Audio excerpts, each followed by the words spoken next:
Party Telugu Desam party ఆ వర్గీకరణ కాపాడలేకపోయిన వ్యక్తి రాజశేఖర్ రెడ్డి. అది కోర్టులో కొట్టేశారు. మళ్ళీ ఇప్పుడు కేంద్రం కూడా ముందుకు వచ్చింది, ఎన్డీఏ ముందుకు వచ్చింది, వర్గీకరణ సహకరిస్తామని చెప్పారు. చాలా సంతోషం.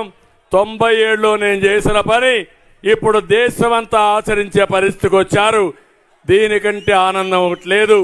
మళ్ళీ మా దగ్గరకు జిల్లా వారీగా కేటగిరైజేషన్ పెట్టి న్యాయం చేసే బాధ్యత తెలుగుదేశం పార్టీ తీసుకుంటాం. అదే సమయంలో మాల, మాదిగ, రెల్లి అన్ని కులస్తులకు న్యాయం చేస్తాం. ఎప్పుడు కూడా తెలుగుదేశం హయాంలో ఎవరికి అన్యాయం జరగకుండా అందరికీ చేసే పరిస్థితి ఎప్పుడు ఉందని చెప్పి కూడా నేను మీకు తెలియజేస్తున్నా. ఇక్కడ ఒక విషయం గుర్తుపెట్టుకోవాలి. జగన్మోహన్ రెడ్డి దళితులకు న్యాయం చేస్తానని చెప్పి దళితుల గొంతు కోసిన వ్యక్తి ఈ జగన్మోహన్ రెడ్డి. దళితులకు ద్రోహం చేసిన వ్యక్తి ఈ జగన్మోహన్ రెడ్డి.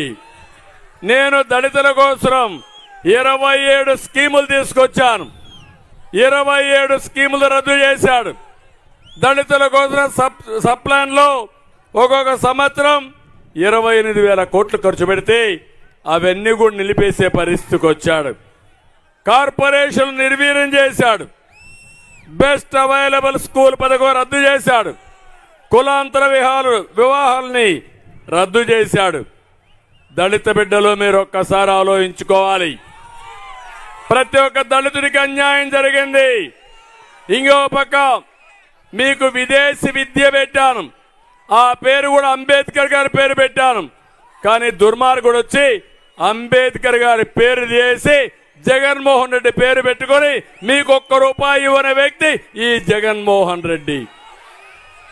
అందుకే నేను కోరుతున్నా, మళ్ళీ మంచి రోజులు రావాలంటే ప్రతి ఒక్కరూ మీరు ఆలోచించుకోవాలి.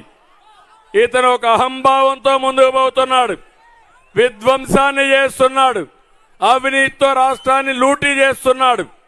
అతన్ని మీరు ఓడిస్తే ఈ రాష్ట్రాన్ని కాపాడుకున్న వాళ్ళు అవుతాం. అన్ని వర్గాలకు న్యాయం జరుగుతుంది. ఒక విధంగా చూస్తే దళితులకు ఎక్కడా స్వాతంత్రం లేదు. దళితులు మాట్లాడడానికే వీలు లేదు. నోరెత్తకూడదు, ప్రశ్నించకూడదు, నిలబడి మాట్లాడే శక్తిని కూడా ఇవ్వకుండా ఇష్టానుసారం అహంకారంతో ముందుకు పోయే పరిస్థితి వచ్చాడు. రాష్ట్రంలో మీరు ఒక్కసారి చూస్తే 4.5 ఏళ్లలో 6,000 పైన దళితుల పైన కేసులు పెట్టాడు. 188 మంది దళితులు చంపేశారు, వేధింపులకు గురి చేశారు. ఒక్క సంఘటన కూడా స్పందించలేదు. కాకినాడలో వీళ్ళ ఎమ్మెల్సీ దళితుడిని చంపి డోర్ డెలివరీ పంపిస్తే ఈ ముఖ్యమంత్రికి సిగ్గుందా తమ్ముళ్ళు అని మిమ్మల్ని అడుగుతున్నా.